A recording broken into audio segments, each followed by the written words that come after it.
On va démarrer. On est à 153 participants. Alors, c'est un atelier qui avait du succès. On était à pratiquement 400 inscrits.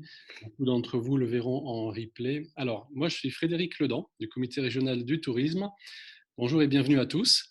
Je ne suis pas tout seul, avec Alexandre et Julia de Google Atelier Numérique que je présenterai au moment où on va démarrer. Je vous fais d'abord une petite introduction parce que cet atelier, en fait, il s'inscrit dans un programme d'une vingtaine d'ateliers qui auront lieu tout au long de l'année. Je vous ai mis dans le fil de discussion, si vous tapez sur le bouton converser en bas de votre écran, vous avez le fil de discussion qui s'affiche. Et en haut des discussions, vous avez le lien vers le site internet du CRT, à l'endroit où on peut voir le programme des ateliers, s'inscrire aux différents ateliers et voir les replays, puisque donc cet atelier, comme les autres, est enregistré. Et vous pouvez donc, à la place du bouton je m'inscris, vous verrez un bouton voir le replay qui vous permettra de le regarder si vous ne pouvez pas y assister entièrement. Donc une vingtaine d'ateliers sur des sujets de la visibilité sur Internet, sur les sujets de la commercialisation ou de la performance. Par exemple, les prochains ateliers, la semaine prochaine, on a le 14, un atelier avec un photographe sur comment on fait des meilleures photos de son activité ou de son établissement avec un smartphone. Le 18, on a un atelier Booking or Not Booking sur comment on optimise son référencement sur les plateformes et comment on arrive à réduire sa dépendance aux plateformes. Et puis, bon, ainsi de suite. Vous verrez dans le programme, on a des sujets très différents. Avec Google Atelier Numérique, il y en a 7. Le premier, c'était sur comment on optimise sa fiche établissement dans Google Business Profile. Celui d'aujourd'hui, c'est sur le référencement naturel. Alors, il s'adresse à des personnes qui ne connaissent pas très bien le référencement, niveau 1. Et il y aura d'ailleurs un autre atelier prévu le 6 octobre avec Google Atelier Numérique sur le même sujet, mais de niveau 2 pour des personnes qui sont un peu plus aguerries. Donc, si vous trouvez qu'aujourd'hui, vous avez des informations qui concernent des sujets que vous maîtrisez déjà, vous pouvez déjà vous inscrire à l'atelier du 6 octobre qui ira peut-être un petit peu plus loin dans la démarche. Voilà, donc comment ça se passe là, on est parti pour 1h30. Je ne vais plus intervenir. C'est Alexandre, le modérateur, et Julia, l'animatrice, qui vont prendre la main. Donc, vous n'êtes pas visible et vos micros sont éteints, mais vous pouvez participer en posant des questions dans le fil de discussion, hein, je vous disais, avec l'onglet, avec le bouton converser en bas de votre écran. Et puis donc, Alexandre, de temps en temps, coupera Julia pour lui poser vos questions et elle pourra vous répondre en direct. Voilà, ben, je vais leur laisser la parole d'ailleurs. Pour ma part, j'ai tout dit. J'interviendrai s'il y a des questions qui concernent le CRT. Je reste avec vous. Je coupe ma caméra, mais je reste avec vous. À vous, Julia. Super, bah merci beaucoup Frédéric et bienvenue à toutes et à tous. On se présente, donc effectivement nous sommes Julia et Alexandre, tous les deux coachs de ce programme Google Atelier Numérique. Je ne sais pas si parmi vous, il y en a peut-être qui découvrent le programme aujourd'hui. Donc, on est un programme de formation au numérique qui existe en France depuis 10 ans. Et il est présent dans 5 villes en France, dont à Montpellier. Donc, Alexandre et moi, nous sommes coachs de l'atelier de Montpellier, donc cette localisation nous permet de rayonner sur toute la région Occitanie, et donc via aussi des partenariats pour eh bien, donner des sessions privées pour aborder les thématiques fondamentales du marketing digital et aussi d'autres thématiques peut-être que vous retrouverez dans un futur programme. Donc effectivement, donc là on est dans un niveau 1 pour le référencement naturel. On vous pose cette première question, on vous invite à répondre au sondage, à savoir si vous avez accès au back-office de votre site internet pour gérer votre contenu, ce qui nous permettra déjà d'identifier bien qui parmi vous a bien la main et peut intervenir, ce qui est vraiment nécessaire pour améliorer son référencement naturel, qui fait appel à un webmaster, une personne tierce, et qui peut-être parmi vous n'a pas encore de site internet, mais là, je l'imagine, en projet. Donc, on vous invite à répondre à ce sondage. Comme Frédéric vous le disait, profitez du chat pour pouvoir poser vos questions tout au long de la session. Alexandre s'en chargera. Et sachez que vous pouvez prendre en capture d'écran les slides, ce qu'on vous propose. Voilà. Au-delà du fait qu'il y aura bien entendu le replay, vous pouvez aussi prendre des captures d'écran.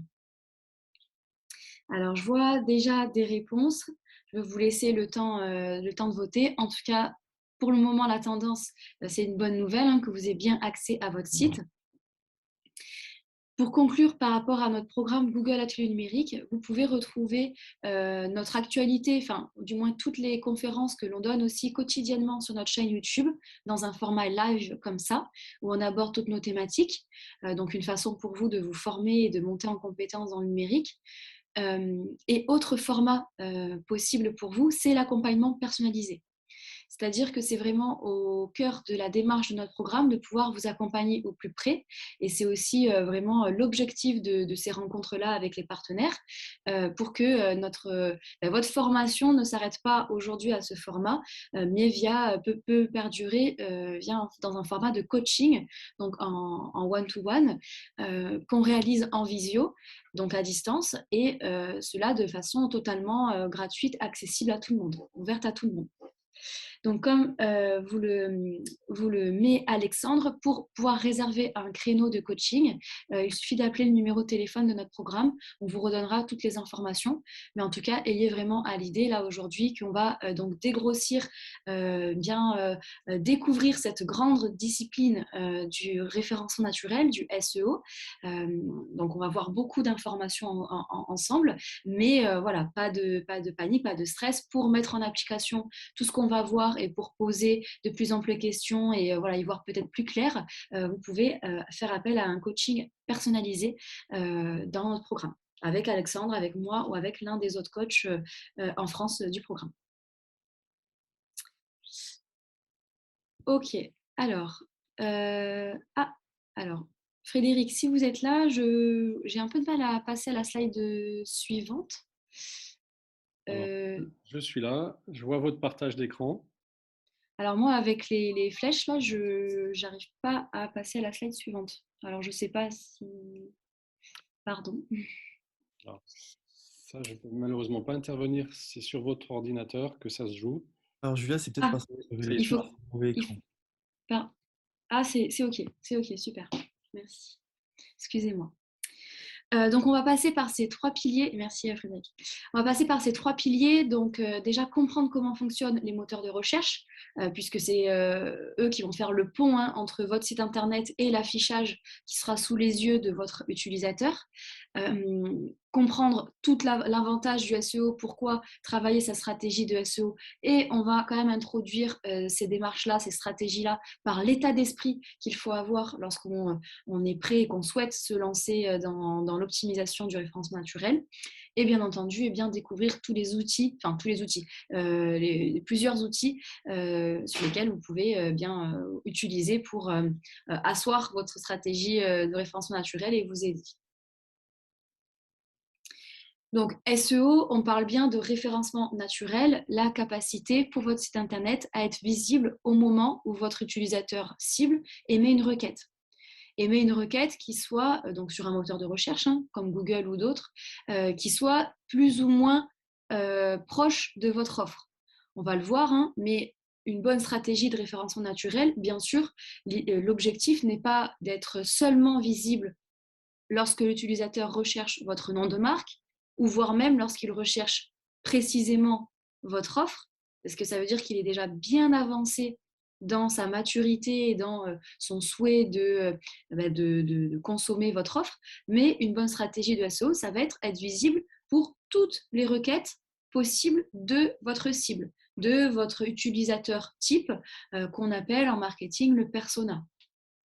Donc, on va voir un peu ça, donc être visible sur les moteurs de recherche tout au long du parcours utilisateur. Comme je vous le disais, avant de se lancer dans une démarche d'optimisation du référencement naturel, que ce soit de votre part ou que vous déléguiez la tâche à quelqu'un, il faut accepter les règles du jeu. Il faut accepter vraiment l'état d'esprit qui va avec, à savoir que le SEO est davantage un marathon et non pas un sprint. Donc, c'est une image, moi, que j'adore, qui est très parlante, qui vous indique vraiment que le SEO, ça demande de l'entraînement, ça demande de la formation et ça demande d'y aller, entre guillemets, doucement. Rien ne sert de travailler, donner tout ce qu'on a, travailler à fond pendant un mois et s'essouffler et donc arrêter là. Le SEO, c'est quelque chose qu'on va faire au quotidien. C'est un travail de longue haleine et il ne faut pas s'essouffler trop vite. L'objectif, c'est vraiment d'être régulier et endurant. Autre image, lors des marathons, des plus grands marathons du monde, des fois, derrière un coureur, il y a un pays entier qui court avec lui. Là, c'est pareil. Aujourd'hui, on aborde le SEO de niveau 1. Probablement que voilà, en octobre, on abordera le niveau 2. Et vous imaginez qu'il y a des niveaux 3, 4, etc. Pour certaines personnes, c'est leur métier au sein d'une seule entreprise de s'occuper du SEO. Donc, c'est une discipline du digital qui est très large et qui donc, plus on va souhaiter faire du référencement naturel de niveau 2, de niveau 3, etc., plus on aura besoin de s'accompagner, de déléguer certaines tâches à d'autres experts, notamment à un développeur, et voilà, de ne pas courir tout seul. D'accord ? Et pareil, donc c'est une pratique qui donne des résultats dans le temps. On ne peut pas juste avec un entraînement sportif être prêt à courir un marathon. Là, c'est pareil. Ce n'est pas en une demi-journée de travail que vous allez avoir les bénéfices de ce que vous avez mis en place, mais ça va être progressif dans le temps. Donc vraiment, c'est important pour vous d'accepter ces règles du jeu-là concernant le référencement naturel. Vue d'ensemble des moteurs de recherche, aujourd'hui, pour les fondamentaux, ces bonnes pratiques-là, on va les retrouver sur l'ensemble des moteurs de recherche, Google et les autres. Après, effectivement, quand on commence à parler de niveau 2, de niveau 3, eh bien, c'est important pour vous de regarder les critères d'éligibilité de chaque moteur de recherche, comment chaque moteur de recherche a classé ces certains critères de sélection pour diffuser les sites dans un certain classement. Donc, effectivement, on va se concentrer davantage sur Google, mais c'est important pour vous d'identifier les autres moteurs de recherche qui peuvent être très stratégiques aussi pour vous, notamment donc par rapport à votre cible. Donc là, on peut, par exemple, concernant Bing, je sais que c'est un moteur de recherche qui est utilisé par les professionnels, notamment sur ordinateur, puisque la plupart des ordinateurs au travail sont par défaut sur Bing.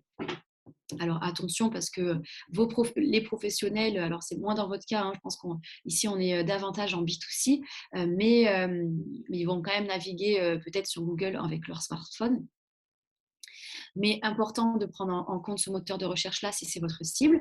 Et aussi pour, on va dire, les nouveaux utilisateurs de plus de 65 ans qui auront peut-être davantage tendance à rester par défaut avec le moteur de recherche qui est installé sur l'ordinateur après l'achat et vont pas changer. Et donc, on retrouve une forte audience de ce type d'utilisateurs sur Bing. Donc là, c'est important de le prendre en compte. À savoir que chercher à être visible sur un autre moteur de recherche que Google en France peut être un avantage concurrentiel qui vous offre plus de visibilité. Après, concernant les autres, ce qui est surtout intéressant, c'est d'identifier les valeurs qui se cachent derrière les autres moteurs de recherche, notamment derrière Qwant, qui est le moteur de recherche français, donc qui revendique une navigation très respectueuse des données personnelles, et aussi donc c'est du local. Donc selon aussi les valeurs de votre cible, ça peut être pertinent. Et comme c'est le cas avec Ecosia aussi, qui est un moteur de recherche engagé pour l'environnement. Et pareil, selon les valeurs de votre offre, déjà vous en tant que marque, pour avoir comme un fil conducteur, vous pouvez un peu faire du branding, de la com et témoigner que vous-même êtes utilisateur et vous souhaitez être visible sur Ecosia avant tout. Et d'autre part, du côté des utilisateurs eux-mêmes qui ont un certain profil, ils naviguent davantage sur Ecosia et vont compléter leur recherche avec Google, par exemple, s'il y a un manque d'informations. Alors, pour répondre à l'action de Sandra, mais sûrement que Alexandre va aussi s'en charger, mais il faut aller dans les préférences ou dans les configurations du navigateur et là, d'identifier quel moteur de recherche vous voulez mettre par défaut.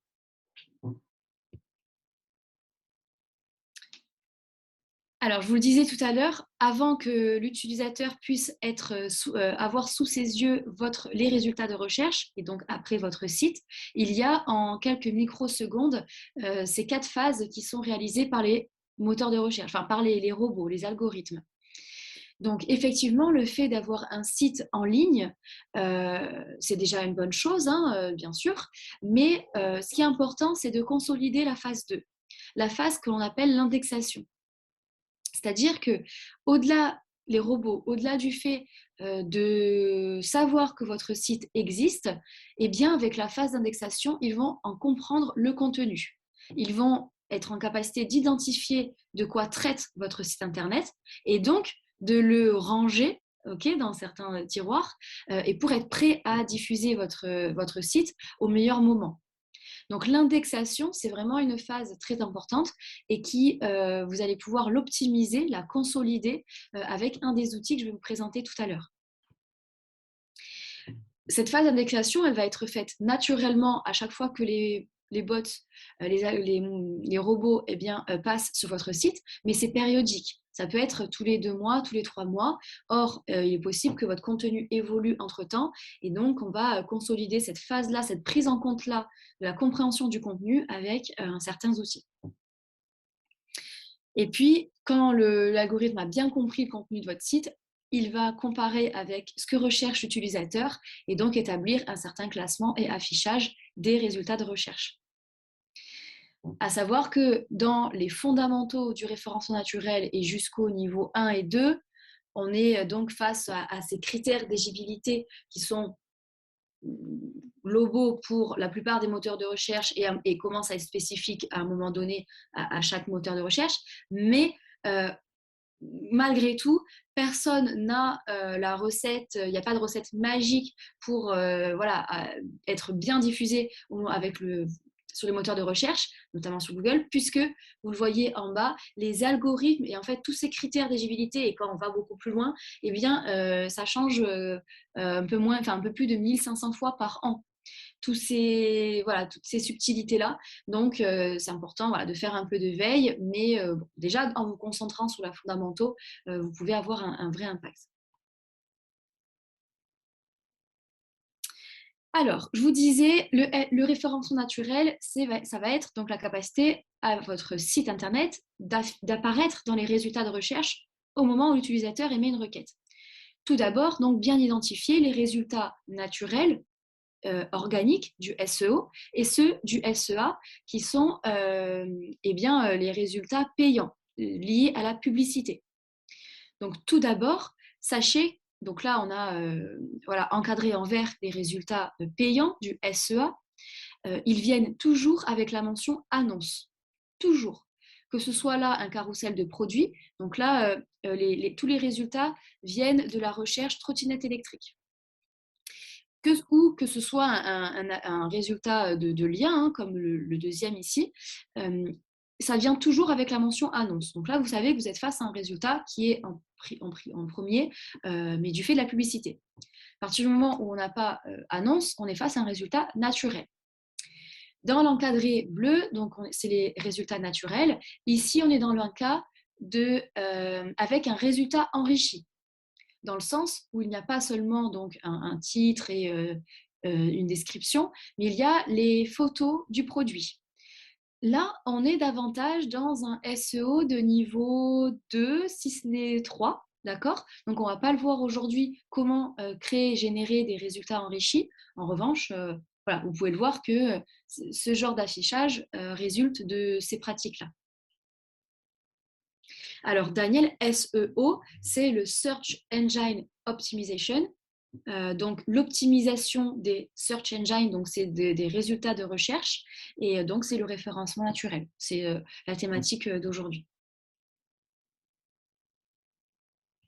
Mais quand on cherche à apparaître dans les résultats de recherche, vous avez pu sûrement le constater vous-même en tant qu'utilisateur de Google depuis ces dernières années, voire même décennies, 20 ans, les affichages de Google évoluent souvent, toujours dans un objectif d'apporter la meilleure expérience utilisateur possible. en tant qu'humain, on est pour la plupart du temps assez pressé. On souhaite avoir l'information, la réponse à notre question le plus tôt possible. Donc, Google considère que lui apporter la réponse la plus pertinente, précise et étoffée possible fait partie donc de lui apporter la meilleure expérience possible. Et donc, de ce fait, plusieurs autres formats d'affichage se sont développés sur Google. On peut identifier la position 0 encadrée en rouge, avec aussi l'encart des autres questions posées.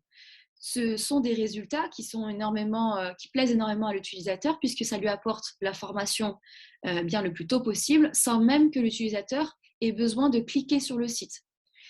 Donc là, l'idée, c'est de créer, ça va être stratégique d'essayer de créer un contenu qui a le potentiel d'être diffusé en position 0 ou dans les autres questions posées.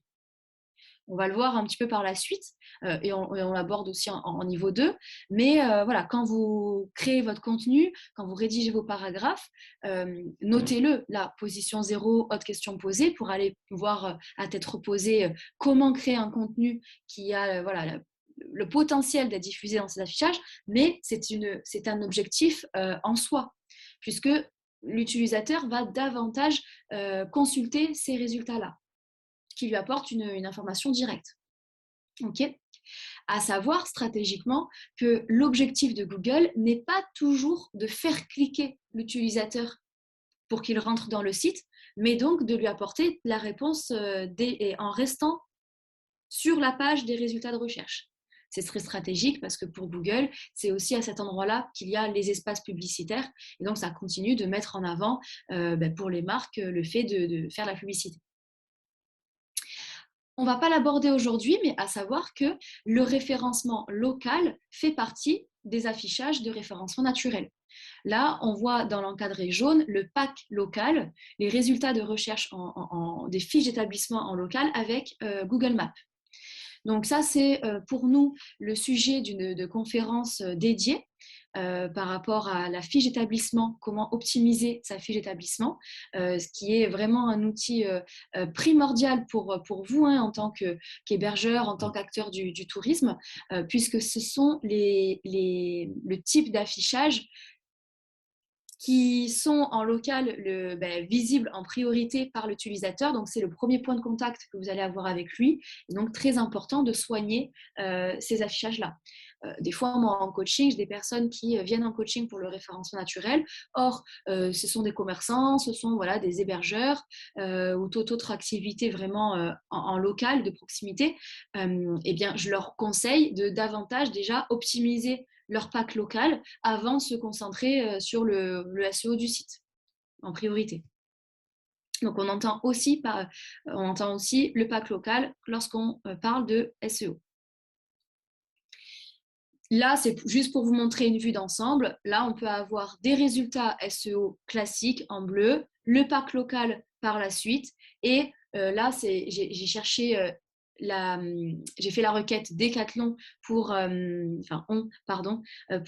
vous faire afficher un autre type d'affichage qui est le Knowledge Graph, mais ça nous concerne moins aujourd'hui. C'est plus pour les entités connues. On en parlera plus amplement plus tard. Alors, Olivier, on ne parlera pas du pack local aujourd'hui. Nous, on l'aborde dans des conférences dédiées, donc pourquoi pas. Ça a été par exemple la première conférence qu'on a eue avec le CRT, l'optimisation de sa fiche d'établissement. Pourquoi pas l'intégrer à nouveau. Potentiellement, vous avez encore le replay de cette conférence qui a été donnée donc sur le site du CRT. Et vous pouvez aussi retrouver des tutoriels sur notre chaîne YouTube à nous, Google Atelier Numérique, où on traite des tutoriels de 5 minutes sur comment créer et optimiser sa fiche d'établissement. Peut-être qu'Alexandre, tu peux mettre le lien, s'il te plaît. Ok, donc maintenant qu'on a bien compris les affichages possibles liés au référencement naturel, on va rentrer dans un peu la compréhension et les règles d'or. Donc tout d'abord, le référencement naturel, ça va être la capacité de parler deux langues. De parler la langue de l'humain, bien entendu, et la langue des robots. Tout d'abord, le pilier, la valeur numéro 1, c'est d'être user-centric, c'est-à-dire toujours créer du contenu qui est concentré sur l'utilisateur, qui se concentre sur l'utilisateur et qui est toujours rédigé, qui est toujours fait, ça peut ne pas être que du paragraphe, hein, mais qui est toujours pensé pour proposer une expérience utilisateur agréable, pertinente pour lui, qui lui apporte l'information dont il a besoin pour avancer dans son parcours. C'est fini de rédiger des paragraphes où on bourre de mots-clés en se disant eh bien, plus les algorithmes vont trouver le mot-clé, mieux ils vont diffuser ma page. Non, parce que maintenant, les critères d'éligibilité arrivent très très bien à capter si un paragraphe est agréable pour l'utilisateur ou s'il est imbuvable. S'il est imbuvable pour un humain, alors vous n'allez pas être diffusé en bonne position. Donc, avant tout, valeur numéro 1, toujours faire tout pour l'humain, pour lui proposer une bonne expérience utilisateur. Mais, effectivement, avant que votre site apparaisse dans les meilleurs résultats de recherche, eh bien, il y a l'algorithme, il y a le robot qui va décider de l'affichage.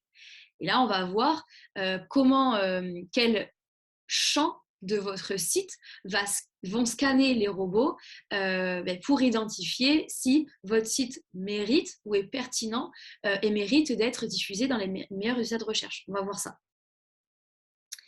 Troisième pilier, troisième valeur, c'est celle de la popularité. Là, il faut se dire que votre site internet, eh bien, c'est comme nous les humains. Nous, on aime faire partie d'un groupe, on aime exister parmi une société, on aime pouvoir avoir des liens avec les autres personnes, que d'autres personnes parlent de nous, que nous, on recommande d'autres personnes, etc. Bien, les sites internet, c'est pareil. Votre site, il n'a pas envie d'exister tout seul dans son coin, il a vraiment envie de faire partie du grand écosystème du web et donc il a envie et besoin d'avoir des liens avec les autres sites, que lui, votre site renvoie vers d'autres sites et que ces autres sites renvoient vers le vôtre. Donc cet échange de liens, ça va être l'un des très forts piliers du SEO. On ne va pas aborder non plus aujourd'hui. Par contre, on l'aborde juste comme ça. C'est plutôt partie du niveau 2, 3.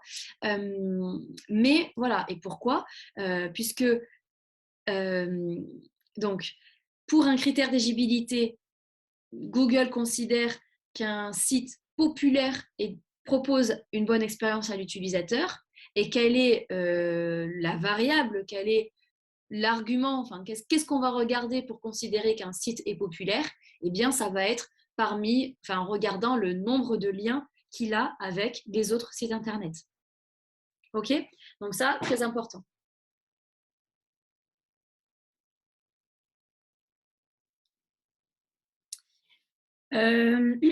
J'ai pas bien compris cost out votre question.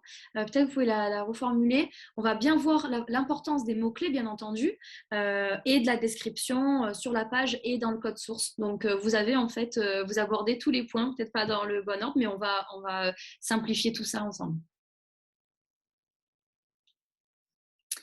À savoir que là, aujourd'hui, dans les fondamentaux, on va parler davantage de contenu. D'accord?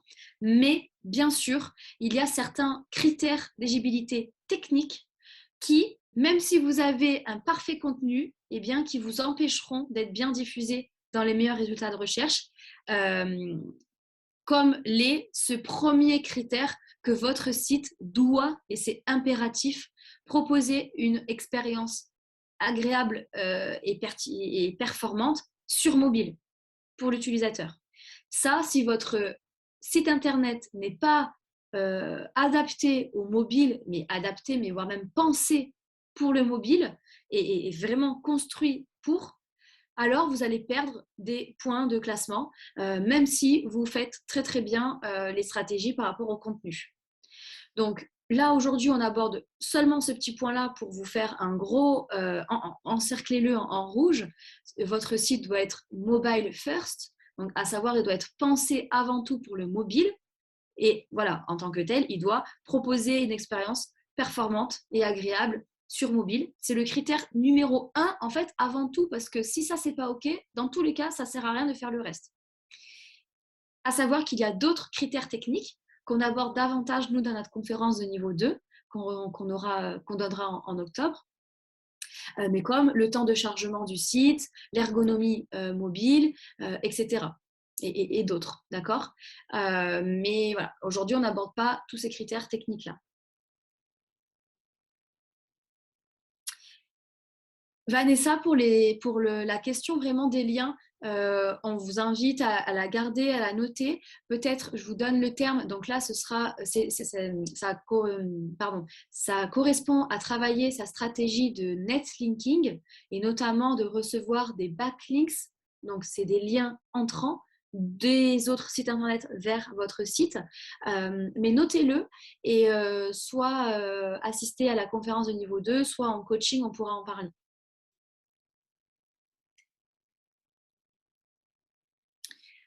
Donc là, je vous invite à prendre en capture d'écran cette slide qui vous permet de vous poser les bonnes questions pour voir, aller juger si votre contenu est bien user-centric, donc centré sur l'utilisateur, et aussi si vous avez bien structuré votre contenu pour parler au robot.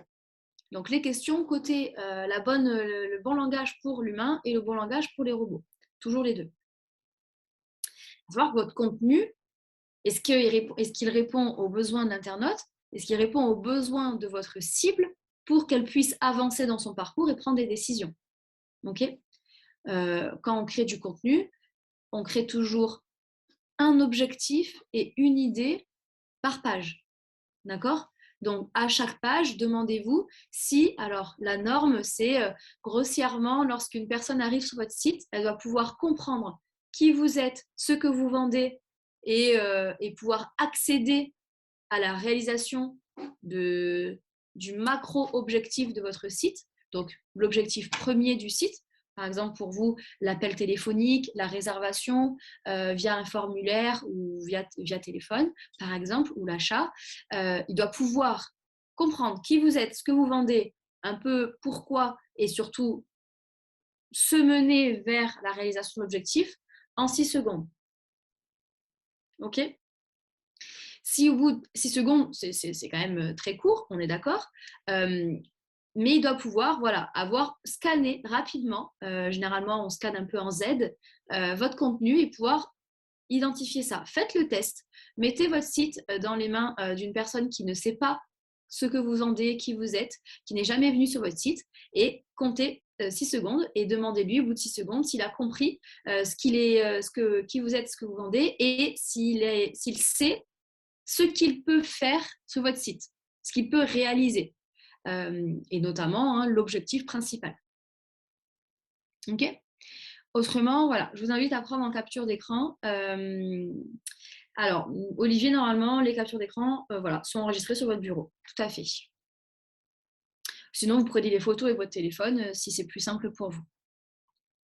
J'avance. Si Alexandre, tu vois qu'il y a des demandes pour revenir à la slide, on le fera peut-être à la fin. Ok. Alors, s'il y a vraiment une information clé de cette conférence, c'est celle-là. Rappelez-vous, je vous disais en introduction que l'objectif d'une bonne stratégie de référencement naturel va être d'être visible tout au long du parcours, visible de votre cible. Votre cible, imaginez que vous mettez dans un grand amphithéâtre toute votre cible. Okay ?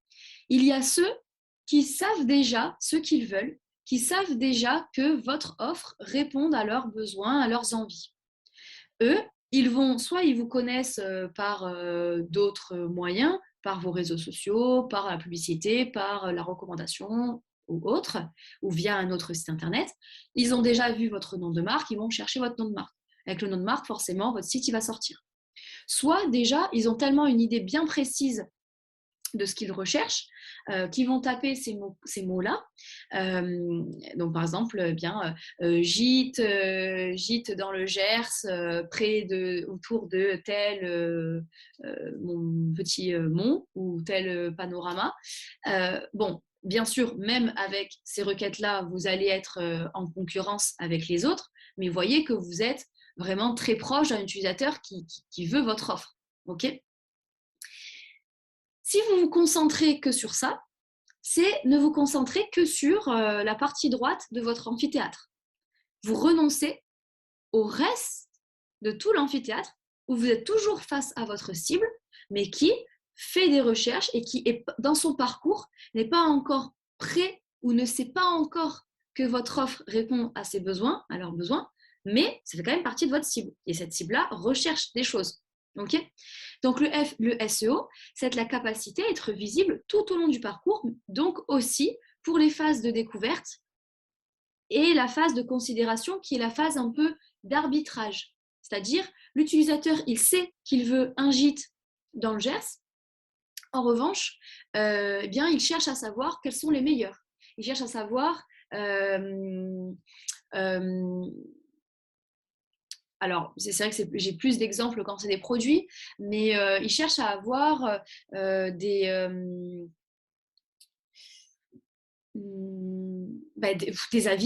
avis. Ils cherchent peut-être à avoir du contenu qui permet de le projeter dans les établissements, etc. Il va chercher à avoir du contenu pour aller juger de la qualité de l'offre et savoir s'il va avec vous ou avec un concurrent. Donc là, quand il est dans cette intention-là, là on le voit avec une requête pour un achat de téléphone, il y a des mots particuliers qui représentent ces phases-là. Là, on a test, avis. Donc, on n'est pas encore prêt à acheter, mais on sait qu'on veut ce type d'offre. Si on remonte encore plus haut, pour votre cible qui recherche à réserver les vacances d'été, peut-être que la première question, ça va être où est-ce bien de partir en été en France.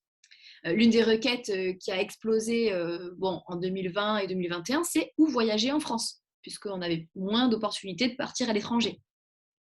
Là, il y a déjà un besoin de votre cible, mais on n'a pas, peut-être le breton, on n'a pas fait de choix où est-ce qu'il va aller. Et si vous êtes positionné sur ce genre de requête, vous donnez l'opportunité d'être visible pendant cette phase de découverte.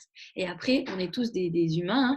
Lorsqu'on commence à avoir un point de contact et une bonne relation qui n'est pas décevante avec une personne ou avec une marque, généralement, on va quand même poursuivre. Okay, et là, après, la personne, elle a une porte d'entrée supplémentaire pour arriver sur votre site, découvrir votre contenu, et là, se laisser séduire et convaincu par ce que vous avez à proposer. OK? Donc, l'idée, lorsque vous voulez vous lancer retravailler votre référencement naturel, l'idée, ça va être d'identifier au moins, ou de créer au moins une page pour chacune de ces phases-là. Pour la phase découverte, la phase considération, jugement, arbitrage, et bien entendu, la phase de décision, généralement, ça, on l'oublie jamais. On n'oublie jamais que notre site permette bel et bien la réservation, permette bel et bien de découvrir la marque, etc. Okay, donc ça, généralement, c'est fait. Demandez-vous si vous avez une page, minimum une, pour la découverte et pour la considération. Pour la découverte, typiquement, tenir un blog, c'est créer X pages, mais pour cette phase-là de découverte, qui va multiplier les portes d'entrée possibles sur votre site. Une fois que vous avez identifié, alors vous pouvez faire comme ça ou en fait dans l'autre sens, mais du moins pour chaque page, donc une page, une phase, un objectif, une idée, okay, et donc une idée, ça vient après, mais une idée par mot-clé. Et donc l'idée après, ça va être d'identifier quelle requête, quel mot-clé sur laquelle vous voulez vous positionner pour la phase découverte, la phase de considération. Donc avant de voir les mots-clés, quelques outils incontournables pour vous lancer en SEO. Donc là, on refait un peu un état des lieux de ce dont vous avez besoin comme arme. Tout d'abord, je vous disais tout à l'heure, un des outils qui va permettre de consolider la phase d'indexation, donc la bonne compréhension de votre contenu par les robots. Donc cet outil, c'est la Google Search Console, quand vous voulez donc gagner en compréhension, en visibilité sur Google. La Google Search Console va consolider cette phase-là, cette prise en compte-là. Un site internet qui n'a pas intégré la Search Console sur son site manque des points bonus pour gagner en visibilité. S'il y a un outil à intégrer, pour commencer, c'est celui-là. La Search Console, c'est un peu le carnet de santé de votre site. J'imagine que parmi les 230 personnes qu'on est aujourd'hui, il y a des parents parmi nous, ça ne viendrait pas à l'idée de ne pas avoir de tenir de carnet de santé de son enfant. Et bien là, c'est pareil.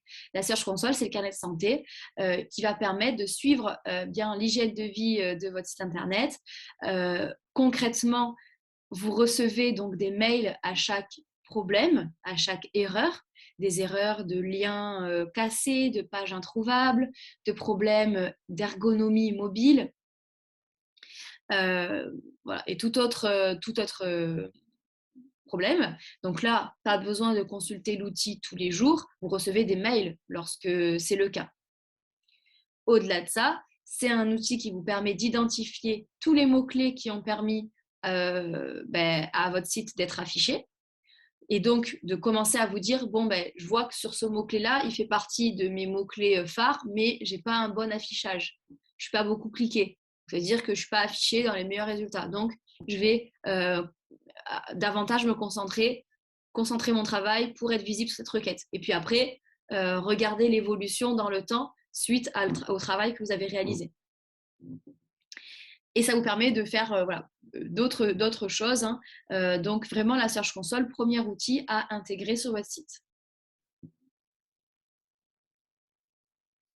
Deuxième outil, c'est Google Analytics, ou du moins un outil d'analyse de trafic pour analyser le comportement des utilisateurs sur votre site. Pourquoi on parle de ça par rapport au SEO ? Quand vous allez vous lancer donc dans l'optimisation de votre référencement naturel, vous allez vous concentrer sur certaines pages. D'abord, on commence par un endroit. Faites un état des lieux de la qualité du trafic que vous avez sur cette page-là avant de travailler dessus.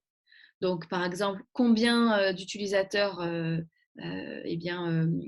visionnent, naviguent sur cette page ont navigué au cours des 3 derniers mois, quel a été le temps de navigation sur la page, et est-ce que la page a permis la conversion, a permis à l'utilisateur de réaliser un objectif, une action. Vous faites un état des lieux et puis vous travaillez et vous regardez après coup ou en milieu de période si les données évoluent positivement, ce qui vous conforte dans votre choix.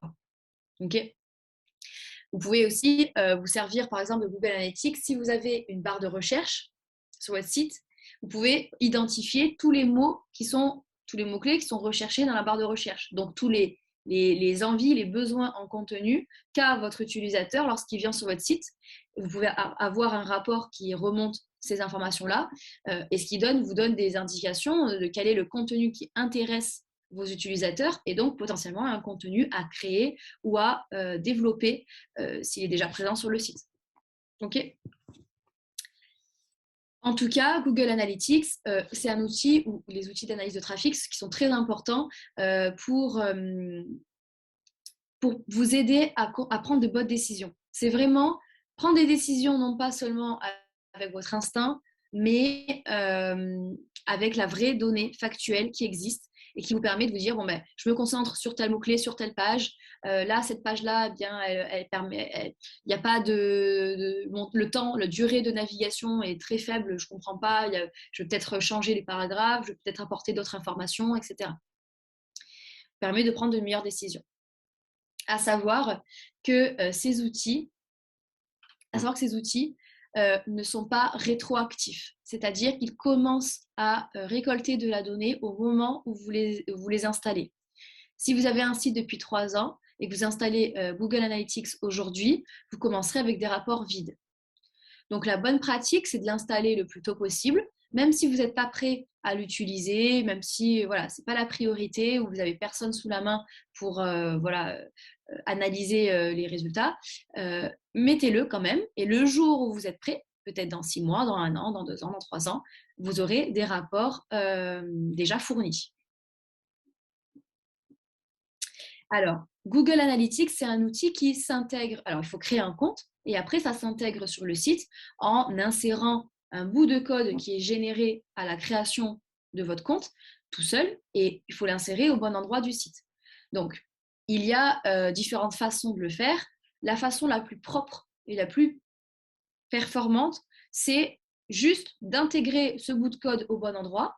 Soit vous avez les aptitudes, ou vous pouvez les avoir en regardant des tutoriels, parce que comment installer Google Analytics sur, par exemple, un site WordPress, sur un site Wix, sur un site Webflow, sur PrestaShop, etc. Il en existe, il y a plein de vidéos sur ça.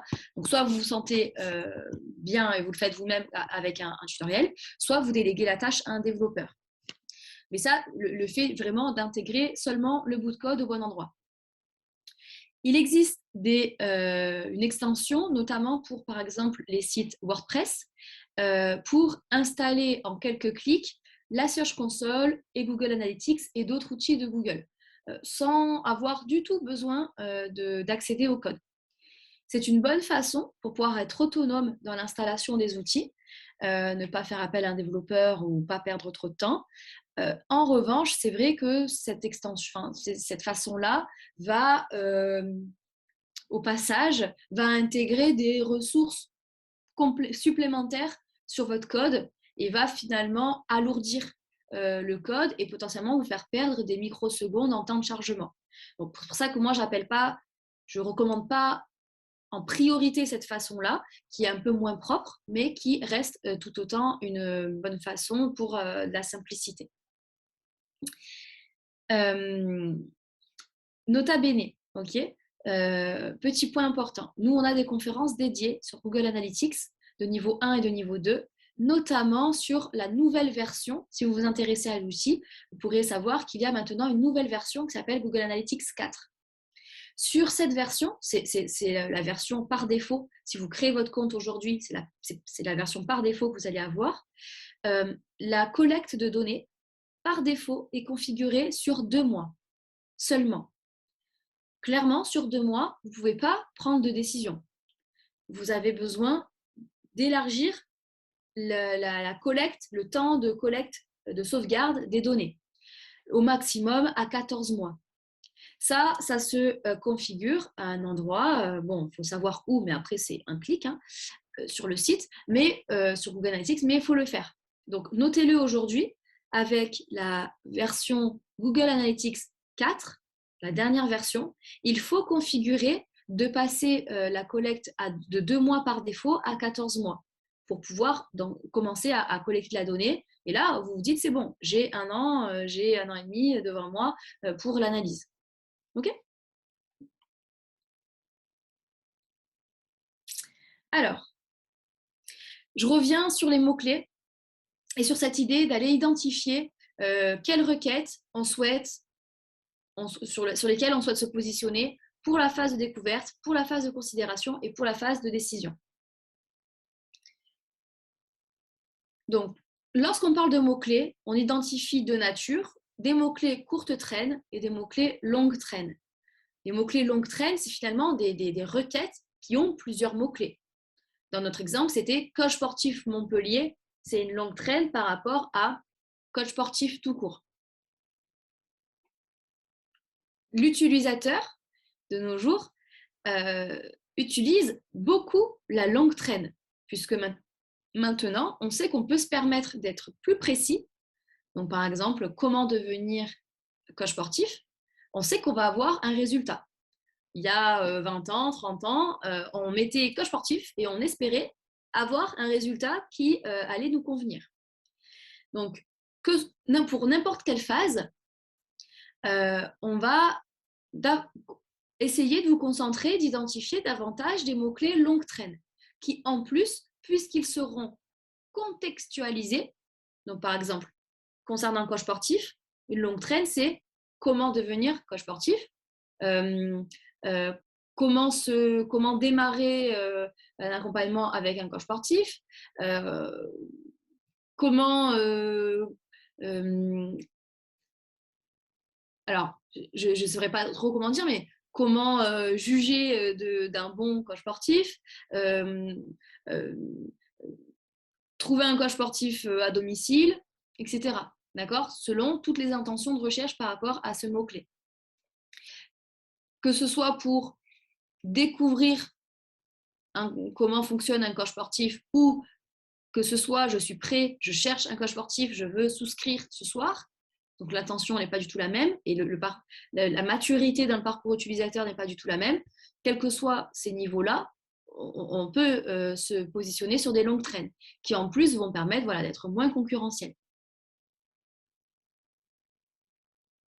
Donc l'idée dans votre organisation, c'est d'utiliser un tableur, de noter la phase de découverte, la considération, la décision et de noter, relever les requêtes sur lesquelles vous voulez vous positionner pour chaque phase. Et après donc, quelle page de votre site vous allez créer pour être dédiée à telle phase et quelle idée et quel objectif vous allez chercher à ce que l'utilisateur réalise. Et ça, pour les 3 phases. Et puis, petit à petit, vous n'allez pas vous concentrer que sur une seule requête, mais sur X. Sur la phase de considération, autant sur un contenu pour s'immerger dans votre établissement, que pour comparer votre établissement avec les autres, que des outils de test. Après, selon le secteur d'activité, des outils des contenus pour avoir des devis ou pour avoir des périodes de test, etc. Okay, tout ce genre de contenus qui permettent la phase de jugement, d'arbitrage. D'accord, Raymond. Très bonne journée à vous. Merci beaucoup. Quelques outils pour identifier les mots-clés. Tout d'abord, Ubersuggest. Donc, je vais vous montrer à l'écran. Ubersuggest, c'est un outil qui est freemium, c'est-à-dire qui vous propose 3 recherches gratuites par jour avant d'être bloqué et devoir passer à la version payante. Mais 3 recherches par jour, c'est déjà pas mal. Alors, est-ce que ça charge? Oui. Donc là, l'idée, c'est de vous concentrer, par contre, pour le coup, sur un mot-clé courte traîne, qui n'est pas très précis, pour pouvoir identifier les recherches associées liées au mot-clé. Alors, Alexandre, tu lèves la main, je t'en prie. Oui, alors Fanny a une excellente question. Je la lis, c'est est-ce que, Julia, tu pourrais donner des exemples de mots-clés par intention? Différentes intentions par mot-clé, intention d'achat, intention d'information, etc. Tout à fait. Donc là, par exemple, alors si j'essaie de prendre le cas que j'avais eu en coaching quand on s'était déplacé dans la région alors je ne sais pas si on dit prof, vous voyez, un prof d'escalade qui propose donc des activités d'escalade en tourisme. Tout d'abord, une requête pour la phase de découverte, c'est quelles sont les activités qu'on peut faire dans le Gers, par exemple. Après, donc celle-là, potentiellement que cette question-là, elle peut être très concurrentielle. Mais on va chercher à identifier quels sont les besoins de votre persona. Ok, il vient, il a un besoin de se divertir, il a un besoin d'activité extérieure, il a un besoin d'occuper les enfants, il a un besoin de savoir quoi faire quand il pleut. Voilà, vous choisissez par rapport à la concurrence et donc par rapport au potentiel que vous avez à être visible sur une requête, pas que ce soit trop concurrent, vous choisissez l'une de ces questions-là. Ou par exemple, ça peut être quel est le matériel? Non. Là, pour le coup, ce serait la phase de considération. Donc, j'y reviens. Donc voilà, quoi faire, quelles sont les activités en extérieur à proximité ou à proximité de tel lieu, telle région, etc.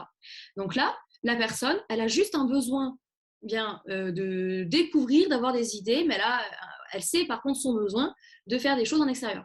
Là, si le site, par notamment un blog, par exemple un article de blog ou par une page sur son site, le prof d'escalade a répondu à la question, le robot, lui, il va voir qu'il y a un match parfait entre ce que recherche l'utilisateur et le contenu traité sur la page. Et donc il va diffuser le site. Et alors, vous avez une opportunité d'être visible de l'utilisateur et qu'il découvre votre marque à ce moment-là. Donc là, je vais chercher le mot escalade en parlant. Pour la phase de considération, par exemple, ça va être quels sont les meilleurs parcours d'escalade ou quel est le matériel d'escalade nécessaire ou d'autres choses ou les meilleurs centres d'escalade du coin, voilà, ce genre d'infos. Ou avis plus nom de marque, mais ça veut dire déjà que le nom de la marque est connu ou le nom du centre touristique est connu. Mais là, on est face à quelqu'un qui a besoin, il sait qu'il veut de l'escalade, mais il a besoin de contenu pour faire son choix. Donc là, pareil, si vous vous positionnez dessus, vous avez une capacité d'être visible et de faire connaître votre marque à ce moment-là. Et donc, la phase de décision, c'est vraiment soit, en fait, on est tellement précis que vous allez avoir un résultat en pack local, vous allez être visible, voilà, vraiment à proximité. Et là, voilà, un peu de branding, un peu d'histoire de la marque et une bonne offre, et ça va fonctionner pour avoir de la réservation sur votre site. Soit vraiment une personne qui vous a découvert, qui a découvert votre nom de marque via les réseaux, via d'autres moyens, et là, va rechercher le nom de la marque pour avoir plus d'informations. On les phase plus à la phase quand même de décision. Donc là, par exemple, escalade. Alors, donc là, on voit cet outil, quel que soit le mot-clé, vous permet d'avoir une indication du volume mensuel recherché. Donc là, on voit que l'escalade JO, c'est la recherche numéro 1. Pourquoi pas, pour un professionnel, de traiter la question pour juste pouvoir parler d'autre chose et témoigner de son professionnalisme. Et puisque c'est une requête beaucoup recherchée, c'est une occasion d'être visible et c'est une occasion de se faire découvrir. Après, ce n'est pas très précis par rapport à l'exploitation de l'activité en local, mais on peut toujours, ça permet d'être visible, de se faire connaître, etc. Alors, c'est vrai que souvent, il y a dans les premières requêtes, il y a le mot plus une localisation. Forcément, bon, Paris, Nantes, Toulouse, vous n'allez pas le mettre si vous n'êtes pas dans ces coins-là. Escalade bloc, bon, on voit que ça vient avant l'escalade en pleine nature. Vous pouvez cliquer sur recherche associée, enfin, voir plus pour avoir d'autres résultats. Et là, qu'est-ce qui est intéressant ? Bon, au-delà de la ville, Odysseum, c'est à Montpellier. Bon, là, c'est pas très intéressant. C'est pas un mot hyper intéressant. Mais bon, j'ai fait mon exemple sur ce mot-là. En tout cas, là, l'idée, c'est de comprendre ensemble comment fonctionne le tableau. Donc, vous avez des recherches associées. Vous pouvez comprendre, d'une part, votre marché, comprendre les questions et les besoins que se pose l'utilisateur. Là, on voit bien que pour un prof d'escalade ou pour une activité, bien, vaut mieux peut-être aller vers de l'escalade en salle ou en bloc plutôt que l'escalade comme ça en parcours d'escalade. Bon, ça ne veut pas dire que c'est pas recherché, mais via ce mot-clé-là, c'est un peu moins recherché. Mais bon, ça peut vous aider à mieux comprendre votre marché. Et donc, surtout, ce qui est intéressant là pour nous aujourd'hui, c'est ces deux colonnes. Ça vous donne un indicateur de 0 à 100, 100 étant la difficulté maximum, d'être visible sur ce mot-clé-là en publicité ou en référencement naturel. Donc là, par exemple, sur escalade de vitesse, je ne sais pas exactement à quoi ça correspond, mais il y a une difficulté, alors si je ne me trompe pas, de 1 sur 100 à être visible dessus en payant. Donc, si un jour vous faites de la publicité, bien, être visible sur ce mot-clé-là, c'est très rentable parce qu'il n'y a pas de difficulté. Et de 55 en référence naturelle. C'est-à-dire que c'est un petit peu, il y a quand même du contenu sur ce mot-clé-là. Moi, je considère qu'en dessous de 50, escalade mime, bon, c'est local, mais en dessous de 50, ça vous donne une difficulté qui mérite, qui est raisonnable et vous pouvez traiter le mot-clé. Ok ? Au-dessus de 50, la concurrence est déjà un petit peu élevée. Ce qui est super intéressant, c'est de voir que pour certains,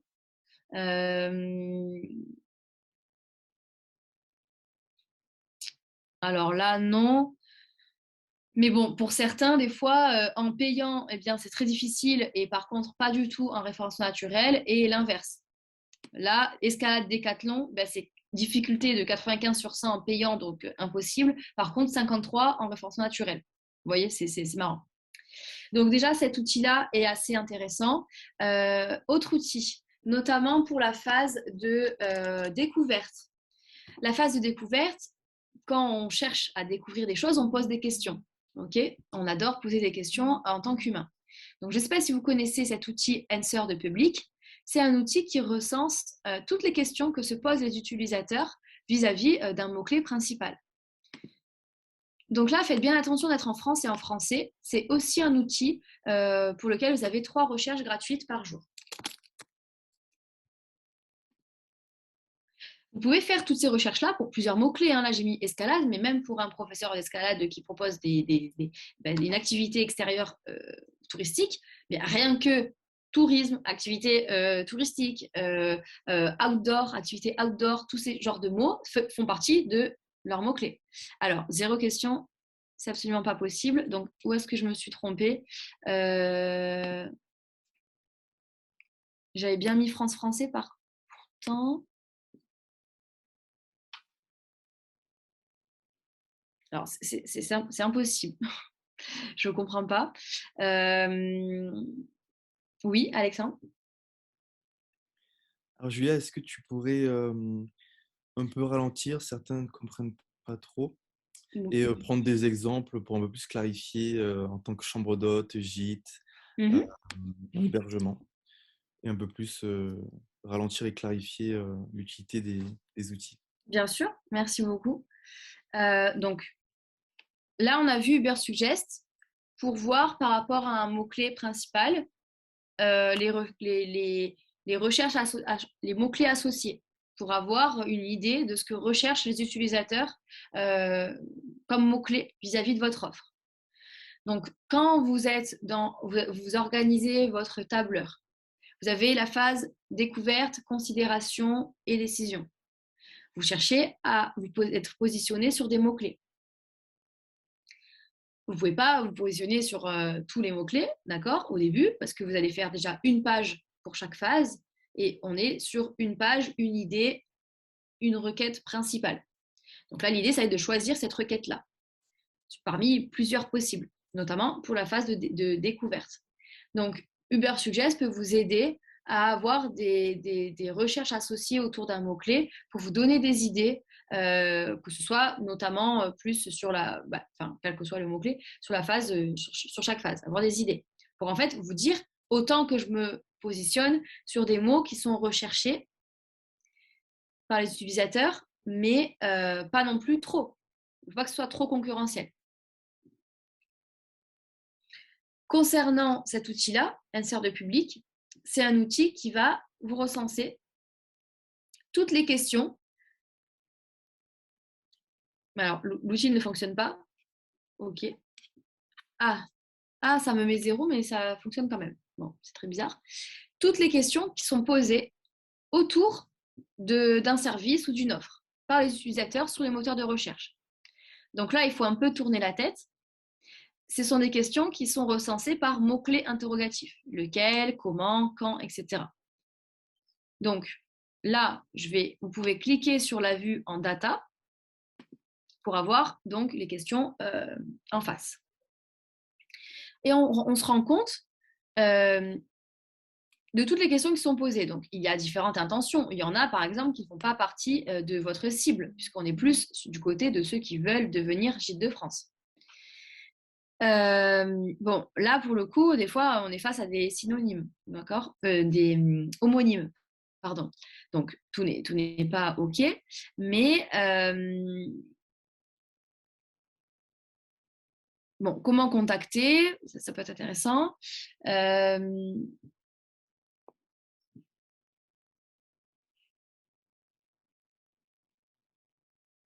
Alors, en fait, là, j'ai choisi de le mettre sans l'accent circonflexe, mais j'aurai sûrement de meilleurs résultats avec l'accent circonflexe.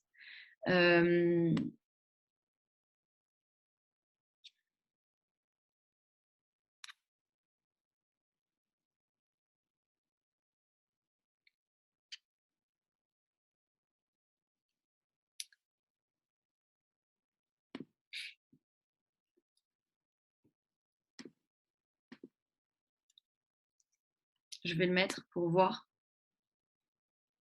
Ah, bon.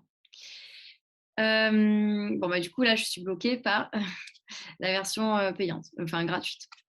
Alors, l'idée vraiment de cet outil, c'est, je suis déçue parce que c'est mon outil préféré.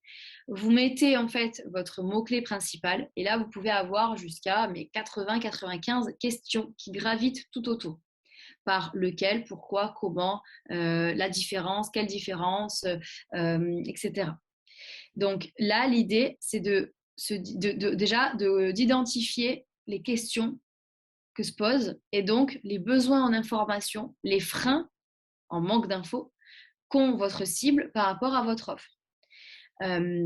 Et donc d'identifier déjà, de mieux comprendre votre cible et donc d'avoir l'idée de quel contenu lui donner pour qu'il puisse être séduit, convaincu et qu'il puisse avancer dans son parcours jusqu'à être prêt à acheter votre offre.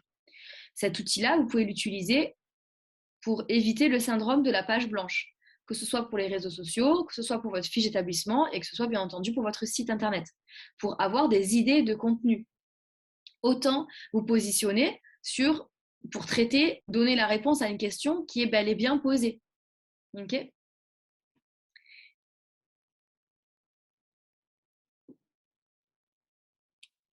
Donc cet outil est vraiment très très performant. Marie, est-ce que vous pouvez du coup, par exemple, me dire vous, votre offre, ce que vous vendez, et je vais faire des exemples avec. Je vais voir si en navigation privée, si ça va fonctionner ou pas. Je ne sais plus.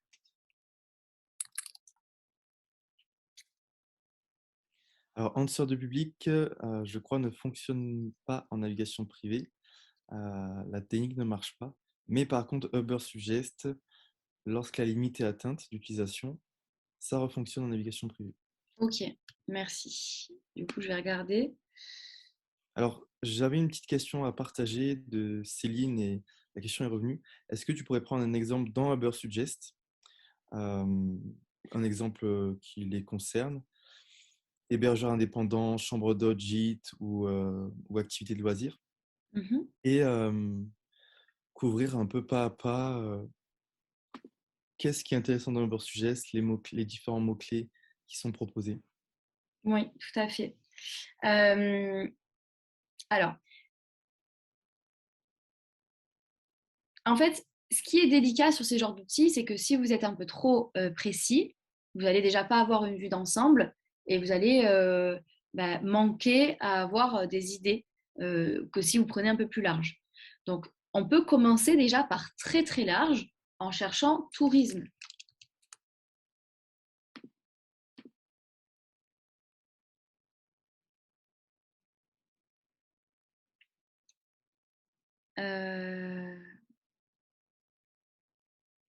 Ah, je suis embêtée, c'est quoi ça ?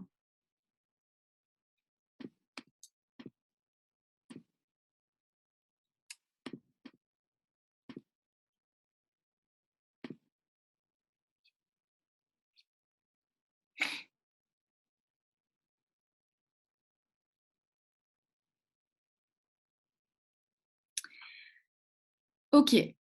Bon, après, c'est vrai que selon en fait la nature des mots-clés, on va avoir des résultats, on va avoir les mots-clés associés qui vont prendre en fait la localisation. C'est-à-dire que là, on voit, bon, en France, c'est un peu surprenant, mais avec tourisme, là, ça va être Tourisme Thaïlande qui a le plus de volume de recherche mensuelle. Bon, ça va être compliqué de se positionner dessus. Tourisme spatial, on voit que c'est recherché. Par exemple, si vous êtes hébergeur, gîte, et vous avez un superbe vue, la possibilité de faire que vos hôtes puissent contempler les étoiles par rapport à où vous êtes positionné. Bon, pourquoi pas gruger autour de cette requête-là, tourisme spatial, venir regarder les étoiles, ce n'est pas du tourisme spatial, mais d'aller en fait utiliser ces mots-là, puisque vous avez l'indication qu'ils sont beaucoup recherchés. Donc, par exemple, vivez votre propre expérience en tourisme spatial en regardant les étoiles depuis notre dôme ou depuis notre terrasse. Ou, voilà. Je dis vraiment des bêtises, mais cet outil, en fait, est là pour vous donner des indications, des mots-clés qui sont les plus recherchés sur les moteurs de recherche. Et donc, vous aidez à choisir les mots-clés que vous allez choisir pour les phases de considération, de découverte, etc. Très intéressant. On voit tourisme durable. Tourisme durable, là pour le coup, c'est une très bonne, si vous êtes bon praticien de ce genre de tourisme, là on se rend compte qu'il y a un certain volume de recherche intéressant par mois et une difficulté relative qui n'est pas tant difficile que ça d'être visible en référence naturelle. Donc là, par exemple, pour la phase de découverte, vous pouvez mettre qu'est-ce que le tourisme durable et apporter sur une page de votre site des informations pour répondre à cette question. Puisque tourisme durable, c'est une requête qui est bien recherchée, vous avez à ce moment-là l'opportunité d'être découvert, d'avoir une porte d'entrée sur votre site. Vous répondez à la question, vous témoignez de votre professionnalisme et là, l'utilisateur peut se rendre compte qu'il est bel et bien sur votre site à vous, peut se rendre compte que vous avez des chambres d'hôtes, des gîtes, etc. Et donc, vous découvrir et potentiellement venir vers vous lors de ces prochaines vacances ou séjours. Ok, donc cette idée-là, cet outil va vous aider, à avoir des mots-clés, des idées mots-clés sur lesquels vous positionnez. Tourisme vert, par exemple. Après, pour l'idée de contenu, comment répondre à la question, là, c'est votre professionnalisme à vous. Ça va être toutes les informations que vous allez pouvoir apporter, peut-être faire quelques recherches pour apporter une réponse pertinente pour l'utilisateur. Et donc, ensuite, vous avez insert de public qui va, là, insert de public, l'idée, ça va par exemple être de taper tourisme durable, de voir toutes les questions qui sont posées autour de tourisme durable. Et donc là, vous dire, par exemple, qu'il y aura la question, quelle est la différence entre tourisme durable et tourisme vert? Bon, bah, si vous voyez que c'est une question qui est bien posée, parce que insert de public, vous allez voir l'affichage en arbre est identifié par des bulles, enfin des petits ronds de vert foncé à vert clair. Les questions qui sont associées à une bulle en vert foncé sont celles qui sont plus recherchées que le vert clair. L'objectif, c'est pas de se mettre pas de traiter que les questions qui sont le plus recherchées, parce que c'est sûrement peut-être celles où il y a le plus de concurrence, mais ça va être de se mettre des questions qui sont au milieu, en vert moyen. Okay, donc, par exemple, avec le mot-clé interrogatif quel, on peut avoir quelle région pour le tourisme vert, quelle est la différence entre le tourisme vert et le tourisme durable, quel type de tourisme durable. Voilà, après vous comprenez l'intention de recherche qui est derrière. Et donc là, vous dites, ah ben moi, j'aime bien quelle région pour faire du tourisme durable. Et du coup, vous dites, bon ben ça va être ma requête sur laquelle je vais travailler pour être découvert, pour ma phase découverte, et vous créez une page sur votre site qui répond à la question. Et bien sûr, qui va vous faire découvrir en tant que marque. Ok. Donc, au niveau des outils, je vais... Ah oui, je suis en navigation privée. Au niveau des outils, donc on vous montre ces deux-là aujourd'hui. Il en existe d'autres, mais je vous invite à le voir en coaching ou voilà, sur nos conférences en replay, par exemple.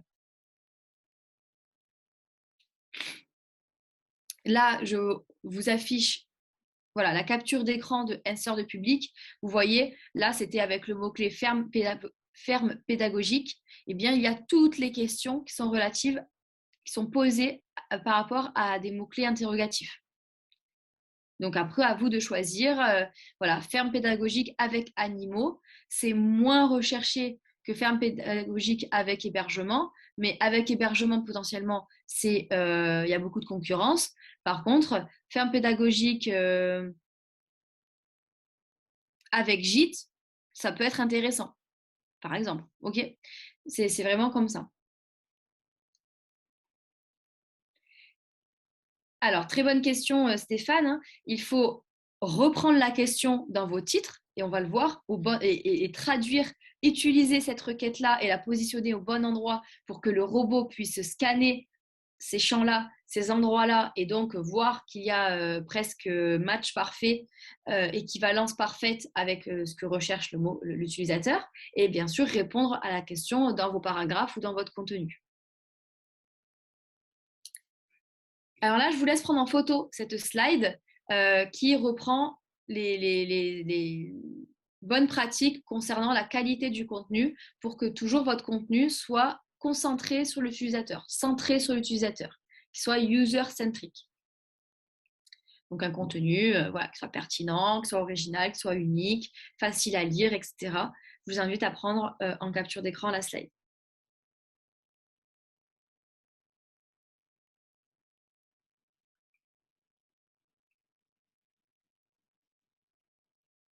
Concernant les images, il y a des bonnes pratiques aussi.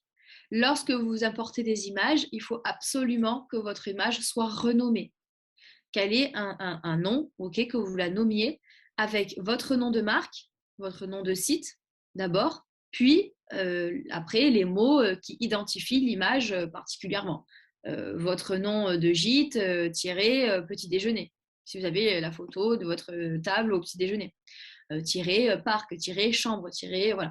Mais toujours le nom de marque, ce qui vous permettra de construire votre Google Images, de construire votre réputation, votre représentation de votre marque sur Google.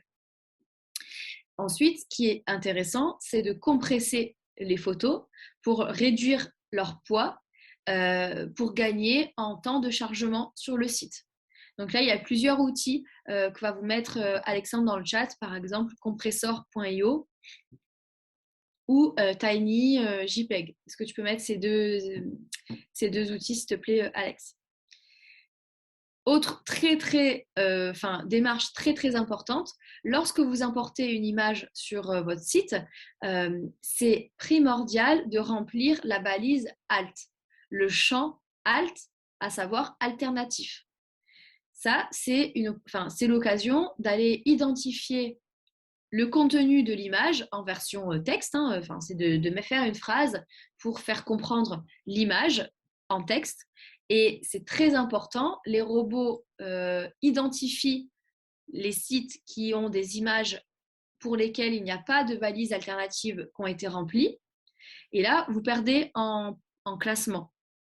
Pourquoi? Parce que l'objectif, c'est de proposer un web qui propose une bonne expérience utilisateur pour tous les utilisateurs, être un web inclusif et notamment pour les malvoyants qui naviguent avec des outils de transcription.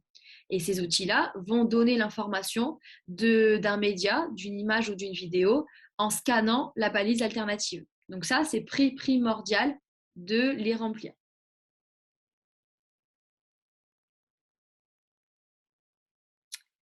Ensuite, je vous disais, là c'est un autre point très important.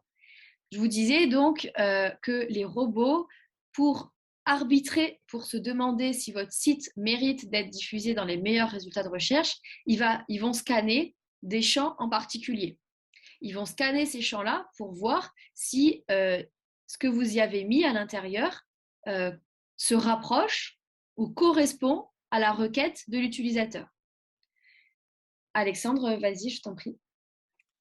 Alors, 2 questions viennent d'arriver de Sandra et Chantal. C'est comment remplir la balise Alt? Alors, lorsque vous importez, merci beaucoup pour la question. Lorsque vous importez la photo sur votre site, que ce soit un site WordPress, un site Wix, un site Webflow ou autre, au moment de l'importation, il y aura forcément sur le côté un espace, un champ qui aura écrit Alt ou alternatif. Ben, c'est ce champ-là. Ça viendra souvent avec un champ description ou un champ légende, qui sont des champs qui ne sont pas nécessaires à être remplis. Par contre, le champ Alt, c'est primordial. Donc, ce sera à ce moment-là, au moment de l'importation de l'image. Là, la bonne pratique, c'est de faire copier-coller avec le titre que vous avez mis. Au moment où vous avez renommé l'image avec votre curseur, sélectionnez le titre que vous avez mis, faites copier et collez-le dans le champ alternatif. Ça suffit. pas besoin d'avoir faire un paragraphe, hein, pas besoin d'être très détaillé. Votre nom de gîte tiré petit déjeuner, ça suffit amplement pour remplir la balise alternative. Ok. Merci Alexandre pour bien traiter les questions au fur et à mesure. Donc là, je vous disais que le robot va scanner des champs en particulier pour voir si ce que vous y avez mis correspond à la requête de l'utilisateur. Ces champs-là, on efface tout d'abord en priorité au champ titre, au titre de votre page, à savoir les titres H1 et H2. Donc, au sein d'une page, le premier titre que vous allez mettre, normalement, donc, ça correspond à un H1. Puis, les sous-paragraphes, vous allez mettre des titres de rang H2. Là, on efface comme le cas d'une rédaction à l'école. Une rédaction à l'école, il y a toujours un grand titre, pour une rédaction de philosophie par exemple, un grand titre unique et obligatoire, qui est là pour nous un H1, et potentiellement un grand 1, grand 2, grand 3, qui seraient des titres H2, et un petit 1, petit 2, petit 3, qui seraient des titres H3, etc., qui sont facultatifs. Le robot va scanner votre H1 et va voir si ça correspond à la requête de l'utilisateur. Pareil pour les H2. Au-delà du H2, c'est un peu moins important. Donc typiquement, et je vais commencer par les H2, c'est plus simple. Un H2, l'erreur de mettre des mots dans un H2, c'est par exemple nos prestations, nos chambres, notre histoire, nos services. Parce que là, vous dites au robot, ben, diffuse ma page lorsque l'utilisateur cherche nos chambres, nos services. Sauf que l'utilisateur ne va pas chercher ça. L'utilisateur, il va chercher gîte avec terrasse, gîte avec spa, gîte avec gîte proche proche de la randonnée, ou, etc. Donc, toutes ces requêtes-là, vraiment, telles qu'elles peuvent être vraiment recherchées par l'humain, qu'il faut mettre dans les balises H2. Pour choisir, pour avoir la main entre et accorder une balise H1 ou H2 à vos titres, ça c'est tout simple, c'est en mettant votre curseur sur le titre. Enfin, vous allez, si vous avez accès à votre site, vous allez dans modifier la page et vous regardez, vous mettez votre curseur à hauteur du titre et là vous allez voir soit H1, H2, H3, soit T1, T2, T3 pour le jargon, enfin pour le mot title, title 1, title 2, title 3. Normalement, c'est ça, c'est soit H, soit T. Et là, il suffit de mettre T1 ou H1 pour bien mettre le titre dans la balise qui correspond. On s'assure que dans le H1, il y ait la requête de l'utilisateur. Donc, on ne met pas le nom de marque. Typiquement, l'erreur, même si c'est cliché, d'un H1, c'est de mettre bienvenue sur mon site ou bienvenue au gîte Intel. Ça, c'est bien de le mettre, mais il ne faut pas utiliser le H1 pour mettre cette phrase-là. Vous pouvez le mettre dans un H3 ou H4, ou si ce n'est dans un champ paragraphe et d'agrandir la police. Mais dans le H1, il faut mettre la requête de l'utilisateur. L'utilisateur, il ne va pas rechercher bienvenue au gîte Intel. Il va rechercher gîte autour du mont Intel, ou gîte autour de la zone, ou gîte dans le Gers, ou voilà. Okay. Et là, en fait, votre étude de mots-clés via les outils que vous allez utiliser, Ubersuggest et d'autres, vont vous dire, bon, ben, pour telle page, je vais me mettre sur tel H1. On l'a vu tout à l'heure, par exemple, gîte Toulouse. Vous voyez que c'est recherché, mais c'est très concurrentiel. Et en plus, on sait que les utilisateurs, malgré tout, ils recherchent des longues traînes. Donc, à partir de l'information que vous savez que, par exemple, gîte Toulouse, c'est beaucoup recherché, contextualisez le mot-clé pour en faire une longue traîne. Donc, par exemple, quel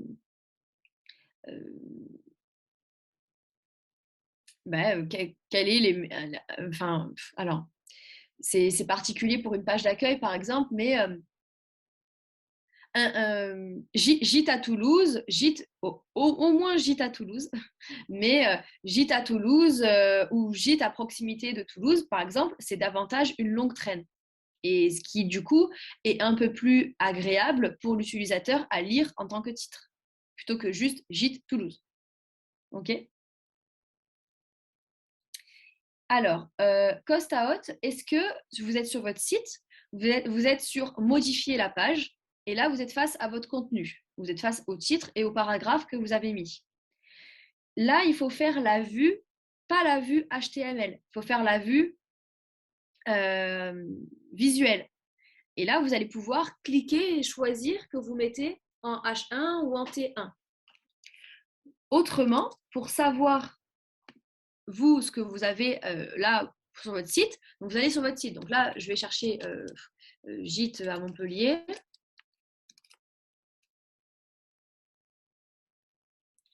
Ok, donc l'un des premiers, vous voyez l'importance du pack local. Hein. Gîte Montpellier, Agapance, ok, donc site web. Donc, de toute façon, vous allez sur n'importe quel autre site.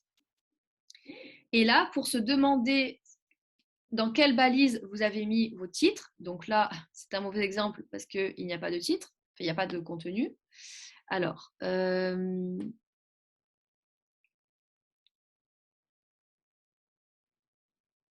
ok. Donc là, on est bien face à du texte, etc. C'est parfait. Donc, mais là, on va voir qu'il y a des erreurs parce que là, j'ai l'impression déjà qu'il n'y a pas de champ titre. Alors, on va voir, hein. On va voir si cette phrase-là, on va voir si ça a été mis dans un titre, un champ titre. OK? Pour savoir ça, vous sélectionnez l'élément et vous faites clic droit, inspecter. Et là, il ne faut pas avoir peur, mais vous allez voir le code. Mais en vous mettant directement sur l'élément, ça va vous surligner directement la balise qui héberge le titre. OK? Donc là, maintenant, je sais qu'on est face à un H2. Donc là, c'est bien, c'est très bien parce que c'est les H2, c'est facultatif, enfin, c'est conseillé. Par contre, il faut absolument, sur la page, c'est obligatoire qu'il y ait un H1 et un H1 qui reprend la requête principale. Et après, vous allez pouvoir mettre les requêtes associées, les requêtes un peu plus larges, en H2 et H3 par exemple.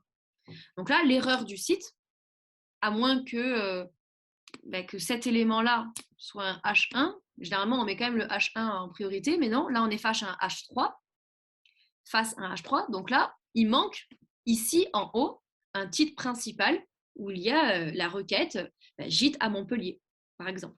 Et là, on mettrait en H1. OK? Est-ce que c'est un petit peu plus clair pour vous?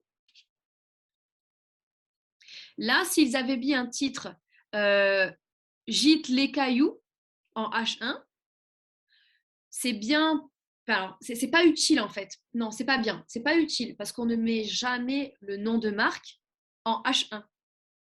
Pourquoi? Parce que forcément, votre site, il va ressortir parmi les résultats de recherche avec votre nom de marque. Gîte les cailloux. Ça va ressortir. Donc, c'est pas utile d'utiliser le champ très important, très stratégique du H1 pour y mettre le nom de marque, alors que vous pourrez mettre les mots-clés pour tous ceux qui ne vous connaissent pas. Donc, par exemple, hein, location de vacances à Montpellier. Eh bien, ça, c'est un H1 idéal. Et là, c'est très bien d'avoir mis ça en H2 parce que c'est un peu plus précis. Donc, c'est bien, voilà, en H1, c'est comme une rédaction. Grand 1, bon, ben, location de vacances à Montpellier. Enfin, grand titre, location de vacances à Montpellier. Grand 1, c'est un gîte de charme avec piscine. Grand 2, c'est un gîte avec jardin tropical. Donc, pas c'est un, mais juste jardin tropical. Ou gîte avec jardin tropical, un H2. Gîte pouvant accueillir les groupes. Ou gîte pour les groupes, en H3, etc. Pour vous répondre, Paul, ce webinaire sera effectivement disponible en replay sur le site du CRT.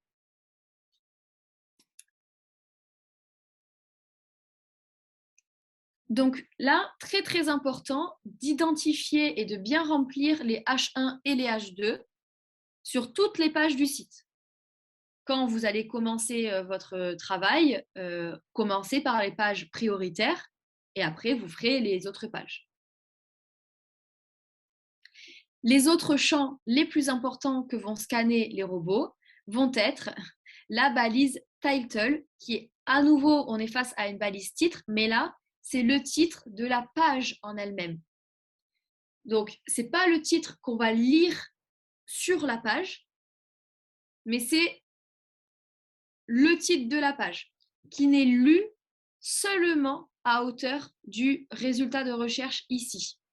Si je clique ici et que je n'ai plus mis livraison de fleurs en 2 heures à Paris sur le site, je ne vais plus voir cette phrase-là.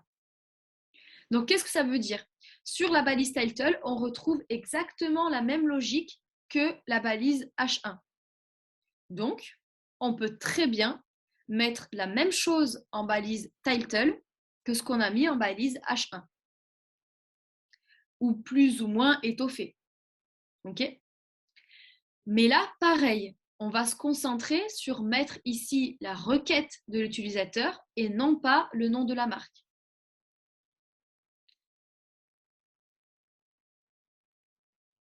Alors, tout à fait. Uber, c'est une bonne question pour un site WordPress et pour tous les autres sites. Là, pour le coup, pour remplir la balise title, le plus simple, c'est d'utiliser des extensions qui vous permettent de travailler votre référencement naturel. Des extensions comme Yoast SEO, par exemple, pour un site WordPress. Je te laisse, Alex, mettre l'extension. Et d'autres extensions équivalentes pour les sites Wix, les sites et les autres CMS. Là, par exemple, avec Yoast SEO, quand vous êtes sur votre page, en bas de la page du contenu, eh bien, il y aura titre ou il y aura title. Eh bien, c'est cette balise-là.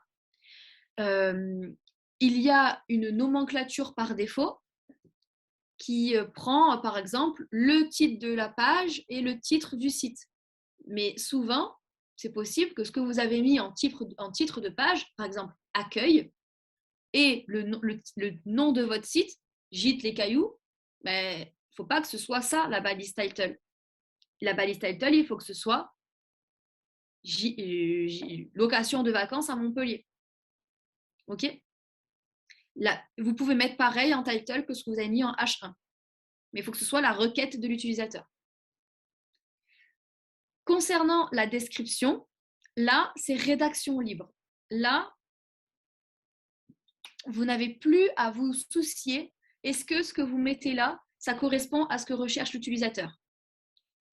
La description, côté robot, pour lui, la seule nécessité, c'est qu'elle soit remplie. Là, pareil, les extensions comme Yoast SEO vont vous donner un champ pour la description. Il y aura écrit méta description. Et là, vous mettez ce que vous voulez mettre. Il faut optimiser ce champ-là pour donner envie à l'utilisateur de cliquer. Un utilisateur qui lit la description est un utilisateur qui n'a pas encore été convaincu par le titre, qui est en train de regarder sur quel site il va cliquer. Donc, il faut lui mettre sous les yeux vos argumentaires de vente principaux. Donc, par exemple, nous sommes hôtes depuis plus de 15 ans, vivez une expérience traditionnelle dans un gîte,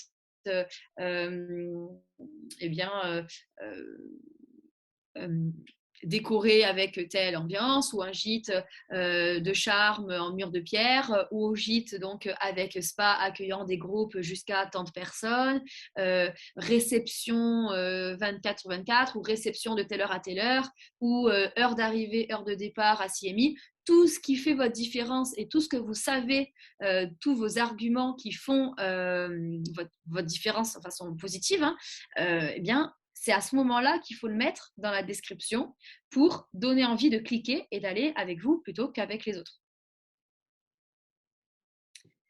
Effectivement, ouais. Merci beaucoup Frédéric, on arrive à la fin. Donc la métadescription et la méta-title, c'est à configurer pareil sur chaque page du site.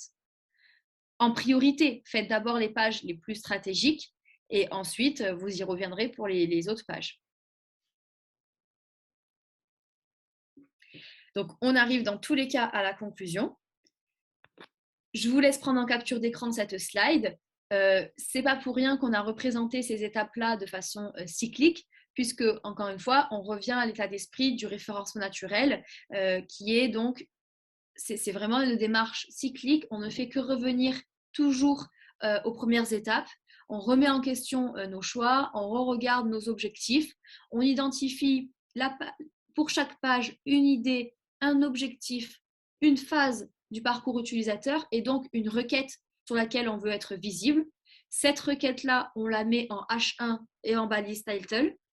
On l'étoffe avec la métadescription et bien entendu, on rédige du contenu de qualité pour l'utilisateur qui apporte une réponse à sa question et qui montre votre professionnalisme. Quand vous avez créé votre page et votre contenu, vous utilisez un outil pour analyser le comportement de l'utilisateur, voir si vous avez bien créé du bon contenu ou si vous pouvez encore l'améliorer parce que vous n'avez pas encore atteint le temps de navigation, de lecture adéquat, si votre page, elle est pas performante. Après, là, c'est de l'analyse de trafic, on pourra le voir ensemble.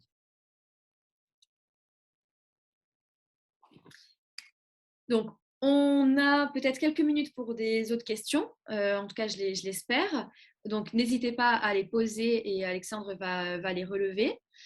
Entre-temps, on vous donne ici donc des chaînes YouTube et du contenu pour pouvoir vous former. Encore une fois, le SEO, ce n'est pas aujourd'hui que vous pouvez devenir expert. Là, on amorce les fondamentaux, on amorce le vocabulaire, mais bien sûr, vous retrouverez plein de personnes et du bon contenu pour vous former sur la question. Tout d'abord, bien sûr, avec notre programme Google Atelier numérique, vous avez donc le replay de cette conférence, de celle-là de ce matin. Elle sera sur le site du CRT. En revanche, la thématique du référencement naturel est une thématique qui revient régulièrement sur notre chaîne YouTube et donc est disponible en replay et qui est donnée par d'autres coachs, ce qui pourra en plus vous donner une autre version de la conférence. Des chaînes YouTube, là, moi, je vous conseille par exemple la chaîne Abondance, qui est très qualitative, que vous pouvez retrouver en version site avec des articles de blog et la version sur la chaîne YouTube, par exemple. On vous remet le numéro de téléphone de notre programme si vous souhaitez donc réserver un coaching individuel. Idéalement, précisez au téléphone que vous avez rencontré le programme en Occitanie pour pouvoir être davantage avec Alexandre ou avec moi en coaching en fonction des disponibilités. Et autrement, vous serez avec un autre coach. On est plus d'une trentaine de coachs, donc voilà. Et là, précisez quand même voilà, que vous êtes de Montpellier et peut-être pour qu'après le coach qui vous reçoit puisse nous parler à nous en direct et qu'on puisse voir peut-être pour créer des créneaux de coaching par la suite pour qu'après vous puissiez quand même revenir en local avec nous. Quelqu'un demande, Julia, est-ce que tu pourrais mettre la diapositive précédente avec les ressources? Oui, merci, tout à fait. Donc, n'hésitez pas à poser vos questions. C'était riche, effectivement, mais voilà, on peut revoir tous ces concepts-là. Voilà, n'ayez crainte, hein, c'est pas en 1h30 qu'on peut être autonome et se lancer à optimiser le SEO. C'est surtout comprendre qu'il ne faut pas que se concentrer sur les personnes qui recherchent votre offre, parce que peut-être que ce sera très dur d'être visible sur gîte plus votre secteur géographique. Mais par contre, être visible sur quels sont les plus beaux endroits à visiter dans votre secteur, si là vous répondez à cette question-là qui est plus sur la phase découverte, eh bien vous allez vous rendre visible en tant qu'hébergement. Et souvent, peut-être qu'une personne qui recherche ça, c'est peut-être une personne en local qui a sa propre maison et qui ne recherche pas un hébergement, mais il y a beaucoup de chances que ce soit un touriste qui recherche aussi un hébergement. Ok ?